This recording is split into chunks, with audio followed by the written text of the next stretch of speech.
Some might be described by density waves, and some by the SSPSF model. Some might be swing amplified, and some might be triggered by these tidal interactions. Or maybe we've just not collected enough evidence yet to fully understand the big picture of spirals. Yes, Dr. Becky and everybody else making videos about that, or NASA, or whoever is listening to this, we know how spiral arms come about and how they are formed and maintained. Hi friends, so some of my main interests revolve around these three topics. What is consciousness? What is the physical world? And what are the solutions we need to overcome the obvious which is in many places going on at this time right now on this wonderful planet.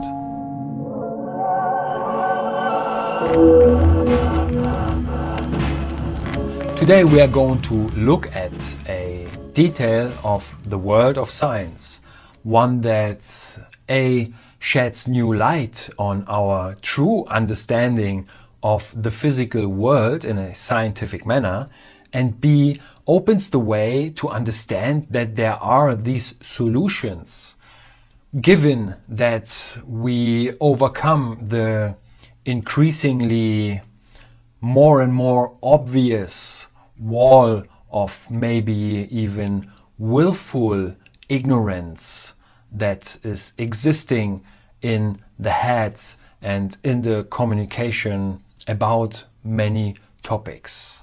There is something behind this wall, is probably what I want to say.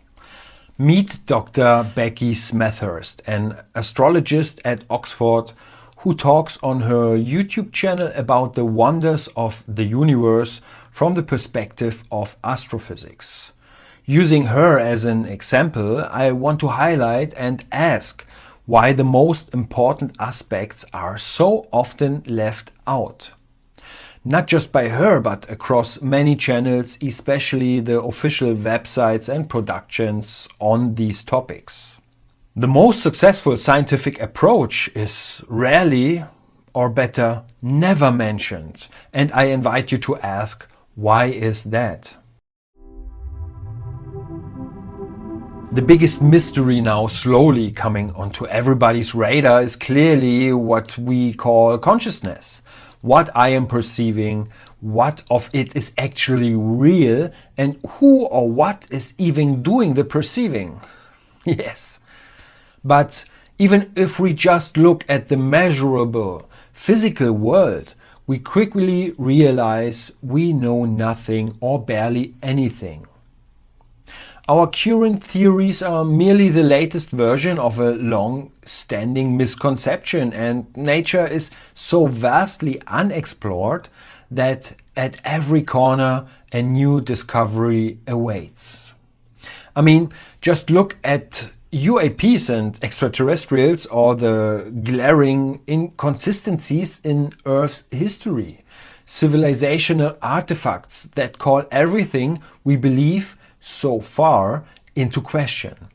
Of course, we have achieved a certain level of understanding and quite interesting technology, helpful technology. But when we dig deeper, especially in relation to consciousness, it's like we are just now peeling open our glued shut eyes and stepping out of the sandbox. Today's technology is based on scientific knowledge that's roughly 150 years old, and it's far from fully developed. Sure, it's been refined, extended and optimized, but oddly, only in one particular direction. The most important part? Left out. Only fragments made it further.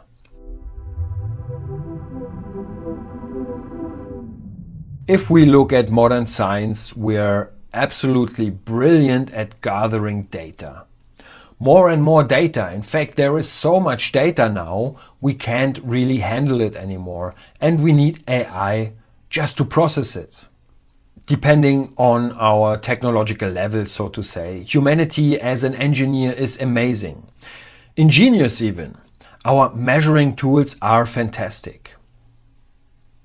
But if we interpret the data incorrectly, as we have often done before, we got a serious problem. As the US chemists Linus Carl Pauling once said, science is the misconception brought up to date.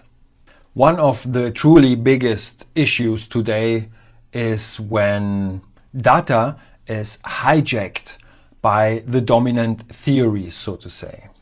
And that's not even the real problem. I mean, misconception is a human thing, right?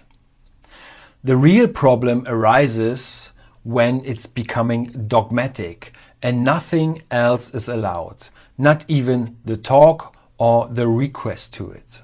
Science is a business, let's face it. It's driven by interest. It's not free. It doesn't go where it could, only where it's allowed to go. If you're forced to think and research only within a certain framework, whether consciously or not, you will never get close to what reality is about. The way science is funded is a powerful tool. It shapes the directions of the journey before it even starts.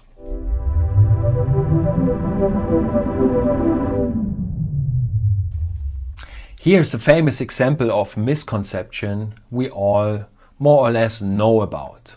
The Ptolemaic worldview, which held Earth as the center of the universe, lasted over 1,500 years roughly. And breaking out of it, an absolute mess, a complete struggle. Since thinking had to stay within that frame, data had to be interpreted and fit the church's narrative. Those infamous epicycles were invented, but they had nothing to do with reality. We all know the story. Copernicus, Kepler, Tycho Brahe, Galileo Galilei. They were the truth seekers and pioneers of their time, but the authority on how to interpret life and everything in the universe, the church, made it a very, very hard game back then. Still, the truth persisted. Many now believe and realize that modern concepts like dark matter and dark energy are just new forms of epicycles. Explanations that again have nothing to do with what's actually going on.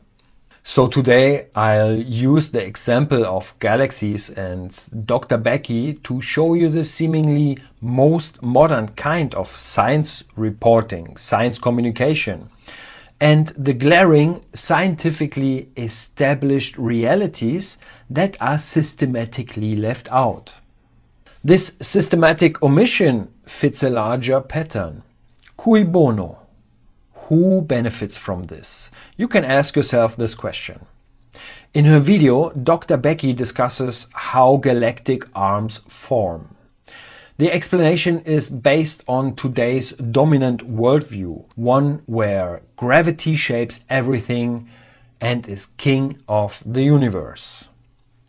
If you go to university today, that is what you'll be taught. But the sad part, it leads you down a wrong path. It empties you rather than filling you with real knowledge about reality. Let's hear from Dr. Becky for a moment, then I'll tell you about the crucial piece of the puzzle that's missing in her and many other presentations. By the way, this video is existing also in German. Just look at the link down below. Wherever we look in the universe, we see spiral galaxies. But can we explain how those spiral shapes form in galaxies? Nope. there is still no consensus among us astrophysicists for how these spiral shapes form in galaxies. And that's thanks in part due to the huge variation in spiral structures that you see across the universe. From 2 spirals to 3 spirals to 4 spirals, or ones that are so fluffy you can't even count the number of spirals. There's ones with bars running through the middle, some where the spirals come off the ends of the bars, and some with bars where the spirals don't attach to the bars. There's loose spirals, tight spirals, big stretched out tidal spirals. There's blue spirals and red spirals, spirals in pairs, and spirals by themselves, and even galaxies that look like they should have spirals, but don't. Explaining all of that variation is no small feat. And so while we do have a couple of different ideas for how spirals are triggered and form in a galaxy and why some have them and some don't, we still don't yet fully understand them.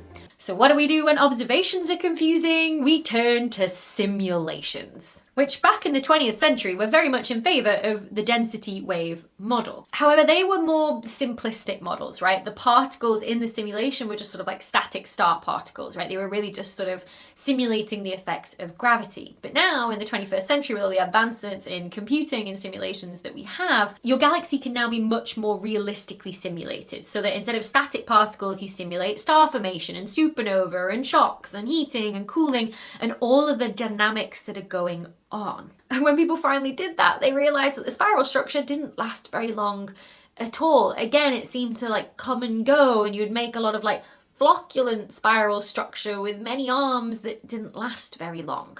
And it seems like nowadays with simulations, it's kind of just like, well, you know, what do you want to start with? Because that's going to give you something completely different out at the end. So because of all this diversity of spiral-shaped galaxies that we see out in the universe, the consensus today seems to be that there isn't just a single way of making a spiral galaxy. Because there are just so many different physical processes that can affect a galaxy in its 13 billion year lifetime to both trigger and maintain a spiral pattern. Some might be described by density waves, and some by the SSPSF model. Some might be swing amplified, and some might be triggered by these tidal interactions.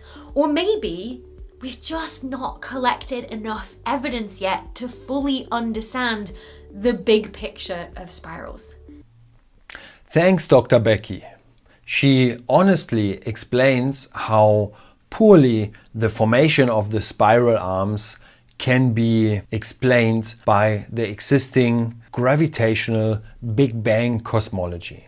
A model that ultimately only has attraction, shock waves, and compression at its disposal. What is once again conspicuously absent, and this has become a recurring pattern, is that theory that has gained enormous relevance even or also in the more remote corners of science. The theory that deals with the obvious yet profound and elevated aspects of the electric force. The hidden aspects of the electric force, not the daily experiences we all have while charging our phone. I have nothing against Dr. Becky. This isn't personal.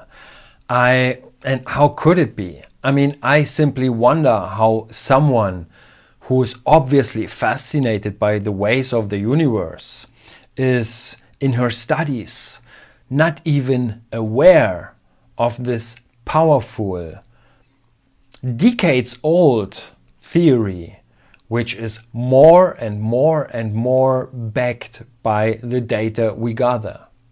I wonder. There are countless extremely well-paid research positions that, as it turns out, are entirely devoted to the modern-day version of the Ptolemaic worldview. Big Bang cosmology, where only shock waves and gravitational attraction are allowed to exist, but not electricity in space. Entire careers built around upholding the current state of misconception. Lavishly funded throw money out of the window operations, literally. Cringeworthy in an oddly entertaining way, but also dishonest and frankly nerving. And now we come to these things that are not allowed to be addressed. Because, and let me say this right away, a hidden Cold War is being waged over the technologies and insights that come with them. But that hidden war is a story for another time. Galaxies and the formation of their spiral arms, or rather electric galaxies. We are talking broadly about plasma and plasma cosmology. This term is becoming more and more prominent because denying this reality just won't cut it anymore. We are beginning to realize that not only 99.999% of the universe is made of plasma, but that plasma is also involved in everything, even your morning toast making. It's everywhere in nature, literally everywhere. So also in your body, where we can speak of bioplasma. I'll shed light on that yet another time. Plasma is electrically conductive and incredibly complex. The science of electric forces, ergo plasma physics, has many mothers and fathers. Some of them Nobel laureates from a time when science was often more open or less controlled than it is today. And it brings predictive power that mainstream theories or the standard theories, the standard stories lack. They always wonder. Look at it. You realize that this is no exaggeration. How do galaxies and their arms form, and how do they most likely actually work? Listen closely.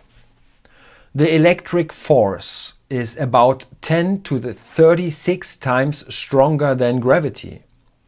But between two electrons, the difference becomes even more extreme, reaching up to 10 to the power of 42.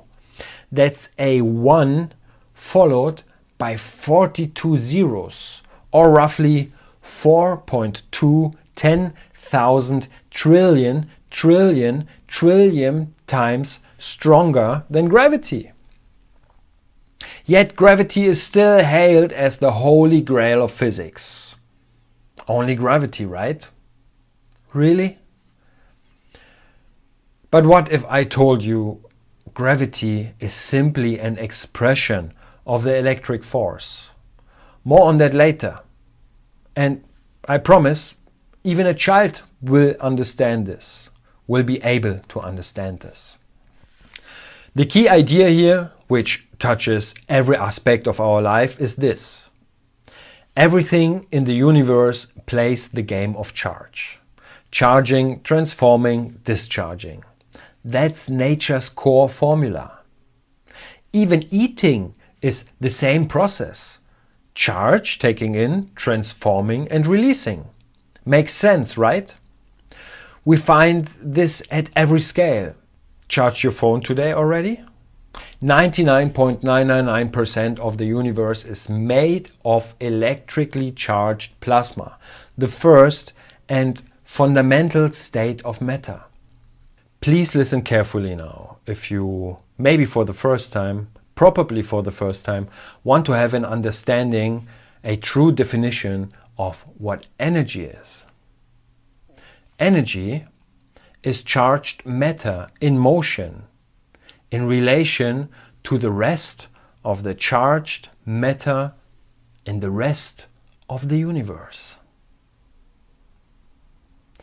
I've been thinking about it as I heard it from one particular scientist who will become a huge name at one point, I'm absolutely sure.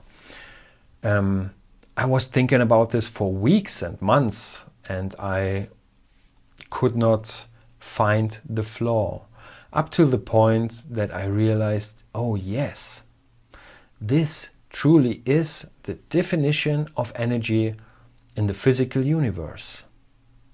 The sentence is so important. Once it sinks in, it'll blow the shoes off your scientific mind. As I said, it's the first true definition of energy, not a description like kinetic or thermal, but the core scientific definition of what energy actually is in the physical world. Back to galaxies, our focus point today, where the key differences become clear. How do galaxies form and those beautiful spiral arms? To put it simply, massive streams of electric plasma flow through the universe, some visible, some not, hence glowing and emitting light or not. These streams are called Birkeland currents, and these aren't just out in space. They also exist between neurons in your brain, though we call them something else there. Galaxies form where Birkeland currents are compressed and focused by their own magnetic fields, like water funneled through a spout. Plasma physicist Anthony Perret from Los Alamos Labs, student of Hannes Alfvén, the father of plasma cosmology, built on this idea, publishing studies and books explaining Alfvén's model and building on it. Galaxies, it turns out, behave like homopolar motors, a concept discovered by Michael Faraday in 1821 and used everywhere today in our daily appliances. Typically, two Birkeland currents twist around each other like ropes, creating the classic spiral shape of visible matter we see in galaxies. Now we are entering a bit deeper into Nerdylandia. Let's take a moment to explore Birkeland current in detail. This phenomenon always consists of multiple layers of plasma, ionized particles enveloped by magnetic fields. One truly remarkable and crucial characteristic of these currents is the presence of distinct flow directions and magnetic field alignments, which adhere to clear, predictable patterns.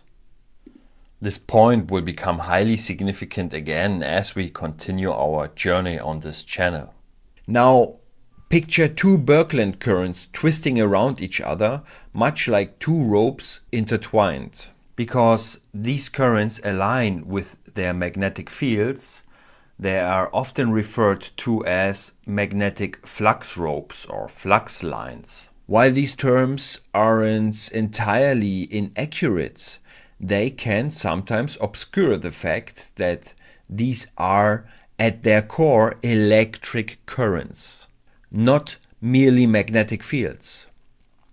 In reality, magnetic fields and electric currents are inseparable. They always coexist.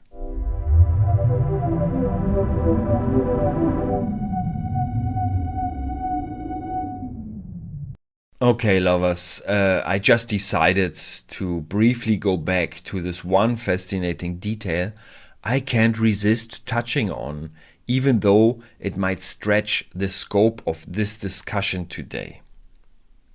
It's just too exciting and captivating, and one of the larger or more heavyweight details in the end.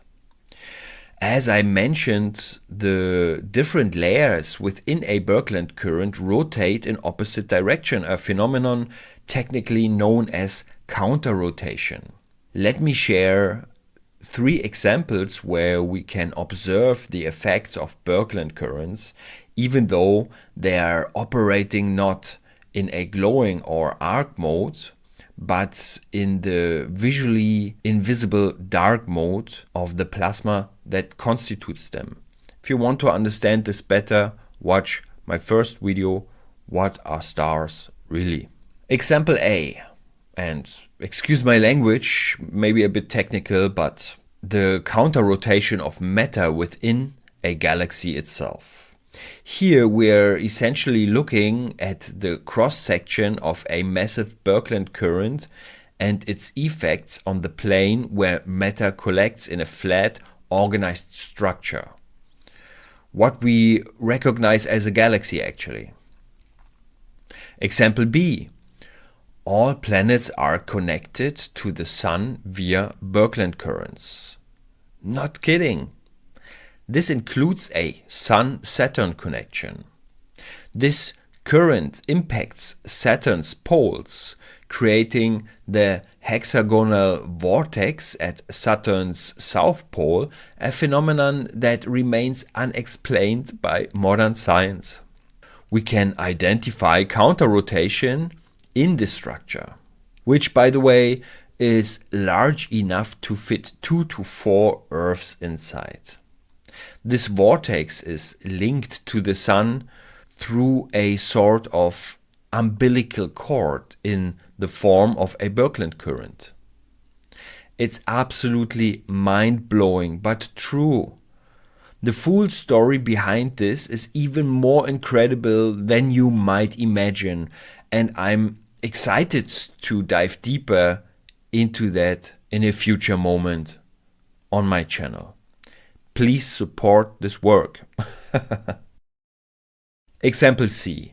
The effects of a Birkeland current on Earth's poles manifesting, for example, as the aurora borealis.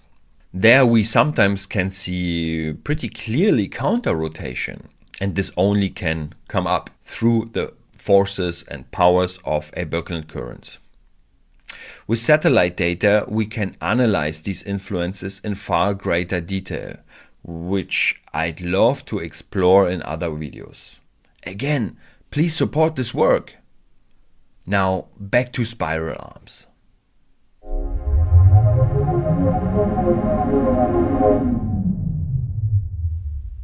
Each Birkeland current is made of plasma layers, ionized particles surrounded by magnetic fields. A crucial property is that these streams follow consistent patterns of current direction and magnetic alignment. When two streams get close, they create a low pressure zone that pulls in nearby charged particles, a process called Marklund convection.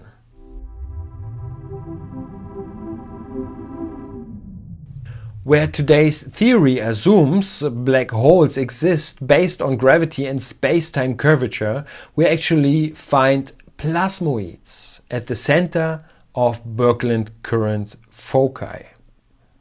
These toroidal donut-shaped plasma formations are nature's best energy storage system. Better than anything else, actually. We find these all over. Earth's Van Allen belts, the solar torus. So our sun has a plasma torus around, and we can see that in UV light. Or our galaxy contains massive plasma toruses. These toroidal forms, the apple-shaped donut-like structure of energy storage, are everywhere in nature. Even an apple reflects this story. It's all the same principle. Looking at our galaxy, we basically see a homopolar motor in action. When galaxies are active, they shoot out enormous jets of matter from their poles. Glowing plasma. Plasma can glow or be in so-called dark mode or even arc mode. There are these three modes. Best if you watch first my video What Are Stars Really? It's my first video on my channel. These jets redistribute energy. At a certain point, the energy flows back along the galaxy's magnetic field lines into the arms where new stars and planets are formed. This is an electric circuit. Galaxy arms formed and are sustained where magnetic fields are the strongest. So we can imagine that huge Birkeland currents and flows of electrical energy in the form of plasma and the matter already formed form the spiral arms of the galaxy. Now we know. We have the mechanism, not only gravity with its shockwaves and explosions. As I said, inside you find an immense network of Birkeland currents and stars. At the focus point of this energy, matter collects and thrives. Just in our Milky Way alone, this process has likely created about 400 billion stars. And as we now know, or let's say guess in a very informed way, trillions of planets. Let that sink in. Talking about UAPs. We already have all the data that confirm this scientifically. The old gravity-based cosmology, outdated.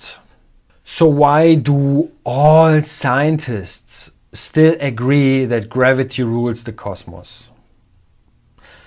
The reasons are all about power and control over the technologies that come with it. And also, it's not all scientists agree. One massive step forward in science, once unthinkable, was the acknowledgement of magnetic field in space. For decades they were denied. Scientists lost their careers pushing that truth, but now they're everywhere. Yet still, because gravity-based Big Bang cosmology models can't explain how these electric fields are coming up, so to say, we get presented new Ptolemaic epicycle style theories of how they come up. Yet there is one big takeaway which is not communicated. Magnetic fields only exist in the presence of moving charged matter, meaning electric plasma. So yes, Dr. Becky and everybody else making videos about that, or NASA, or whoever is listening to this, we know how spiral arms come about and how they are formed and maintained. But this knowledge is actively obscured and still hidden from the public eye. Yet it's trying to break free everywhere. And the current crisis in science stems entirely from this denial. It's a crisis maintained by illusion, a reflection of a collective state of stuck consciousness. On one side, the blindfolded perception of the true electric force aspects maintains the current power structures of our planet.